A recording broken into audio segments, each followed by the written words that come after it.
হিসাব বিজ্ঞান দ্বিতীয় পত্রের ষষ্ঠ অধ্যায়ের আর্থিক বিবরণী বিশ্লেষণ সংক্রান্ত চট্টগ্রাম বোর্ড 2022 সালের প্রশ্নটি সমাধান করব।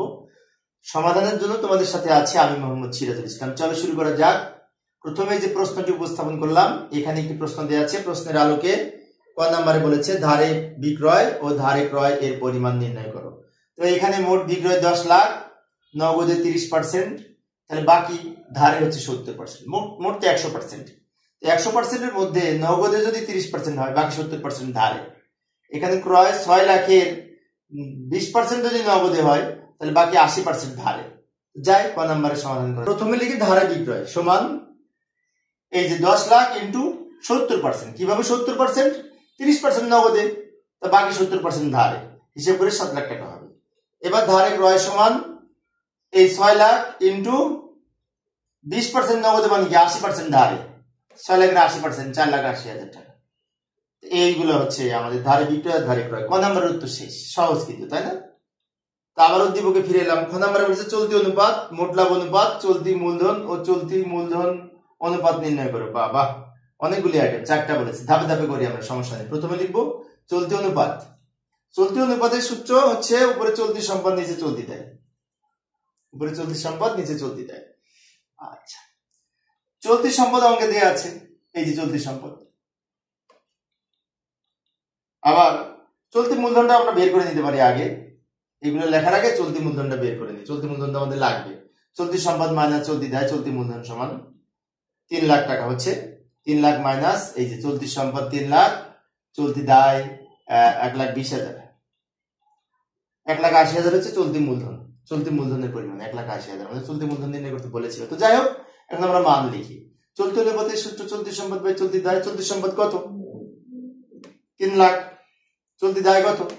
1,20,000। ভাগ করি, ভাগ করলে হবে আমাদের 2.5:1। এবার চলতি মূলধন অনুপাত এর সূত্র হচ্ছে উপরে চলতি মূলধন, নিচে চলতি দায়। উপরে চলতি মূলধন, নিচে চলতি দায়। চলতি মূলধন পেয়েছি কত? 1,80,000। আর চলতি দায় পেয়েছি কত? অঙ্কে দেওয়া আছে 1,20,000। এবারে 1,80,000 কে 1,20,000 দিয়ে ভাগ করলে 1.5:1।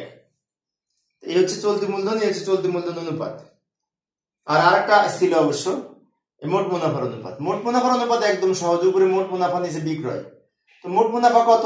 এই যে দেয়া আছে, এই যে দেয়া আছে মোট মুনাফা 2.5 লাখ।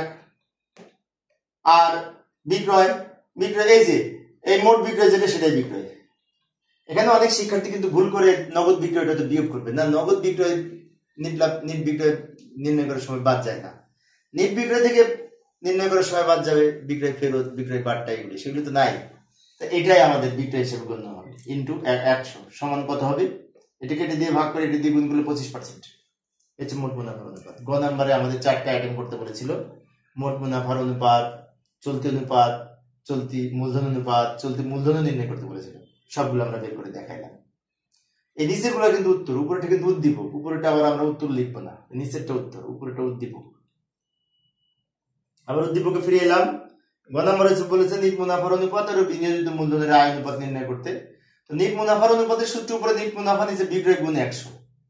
সূত্র তো আমরা জানি। নিট মুনাফা এই যে দেয়া আছে 2 লাখ, বিক্রয়ে 10 লাখ। বিক্রয় অনেক কাজে লাগে আমাদের। এবার হিসাব করবো, মনে হয় 20% হবে। এটা হচ্ছে নিট মুনাফার অনুপাত। সহজ তো, সেজন্য একটু দ্রুত লিখেছি, যেটা একদম সহজ। সবকিছু দেয়া আছে সুন্দর করে। এটা প্রশ্ন, নিচেরটা উত্তর। সবার শেষে বলেছে বিনিয়োজিত মূলধনের আয় অনুপাত। উপরে নিট লাভ, নিচে বিনিয়োজিত মূলধন গুণ 100। এবারে বিনিয়োজিত মূলধনটা আমাদের বের করতে হবে। বিনিয়োজিত মূলধনটা আমাদের নিচে বের করব। বিনিয়োজিত মূলধন সমান এই মোট সম্পদ মাইনাস চলতি দায়। মোট সম্পদ হচ্ছে চলতি সম্পদের স্থায়ী সম্পদ যোগ করে। এই যে লক্ষ্য করি, মোট সম্পদ মাইনাস চলতি দায়। মোট সম্পদ বলতে স্থায়ী সম্পদ 12 লাখ, চলতি সম্পদ 3 লাখ। এই দুটো যোগ করে মোট সম্পদ মাইনাস চলতি দায় 1,20,000। ভালো করে লক্ষ্য করি, বিনিয়োজিত মূলধনের সূত্র হচ্ছে মোট সম্পদ মাইনাস চলতি দায়। তো মোট সম্পদ বলতে স্থায়ী সম্পদ, চলতি সম্পদ দুটো যোগ করে, এই দুটা, সেখান থেকে বাদ যাবে চলতি দায়। এই দুটো যোগ করে এটা বিয়োগ করে আমরা পাবো 13,80,000 টাকা, যেটি বিনিয়োজিত মূলধন হিসেবে গণ্য হবে। এবার আমরা মান লিখব। এই মান বিনিয়োজিত মূলধন তো পেলাম। নিট মুনাফা 2 লাখ, বিনিয়োজিত মূলধন 13,80,000 গুণ 100 সমান এটাকে এটা দিয়ে গুণ করে এটা দিয়ে ভাগ করে আমরা পাবো 14.49%। এই ছিল এই সংক্রান্ত সমস্যার সমাধান, তাই না? আশা করি তোমরা এখন পারবে। তো প্রিয় শিক্ষার্থী বন্ধুরা, পরের বোর্ডে কি আসে দেখে যাই। সিলেট বোর্ডের প্রশ্নটি সমাধানের চেষ্টা করব। ও তোমাদের মধ্যে অবশ্য অনেকে এইটা তুলতে চাইবে, তাই না? তুলবা, তুমি তুলে নিতে পারো। খাতায় অনেকে এই অঙ্কটা তুলতে চাইবে, এই যে বাকি অংশটুকু আমি রেখে দিলাম, তোমরা তুলে নিতে পারো। পরিশেষে সবাই ভালো থাকবে এবং সুস্থ থাকবে এই কামনায় খোদা হাফেজ।